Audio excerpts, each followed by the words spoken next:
The foreign detention centres are an exception in European laws as regards the conditions of detention and internment of people.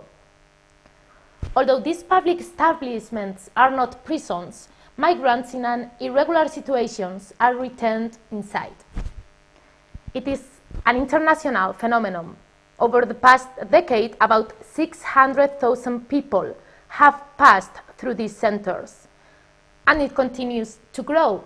In the last decade, the number of detention centres establishments grew from 324 to 473. Due to the restricted access for civil society and especially for journalists, this phenomenon is dull and mostly invisible. We understand that detention centres represents a unique case for research about communication. On the one hand, journalists have the access to these spaces virtually banned.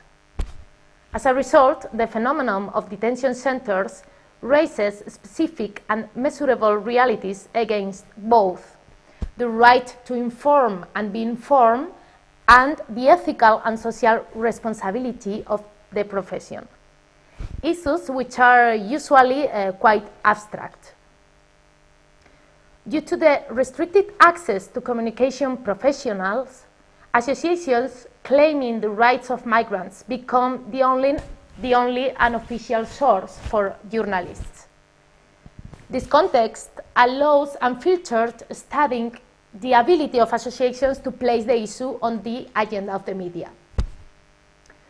We also understand that it is a topic of interest because some sensitive elements are involved, such as human rights of migrants, the transparency of institutions, and, as said before, the right to be informed of society and the right to inform for journalists.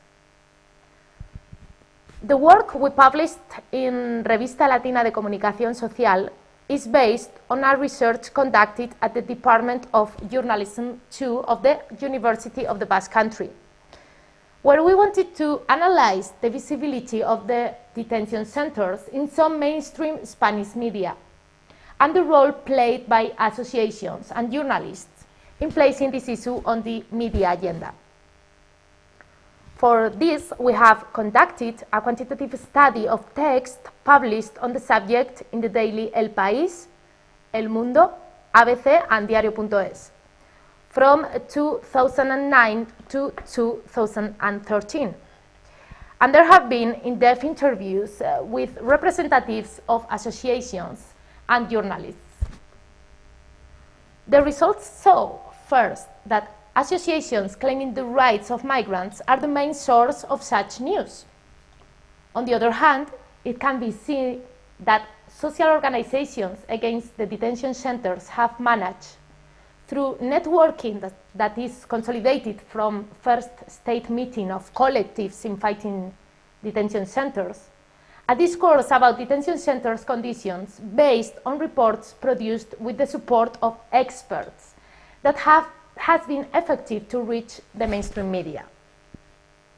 In June 2009, the Ecuadorian citizen Jonathan Cizalima died in the detention center of Barcelona. In May 2010, the Moroccan citizen Mohamed Abawi died in the same detention center. These two deaths came just in the news. However, the death of Congolese Samba Martin in the detention center of Madrid in December 2011 and the Guinean Idrissa Diallo in the detention center of Barcelona in January 2012 had great media coverage.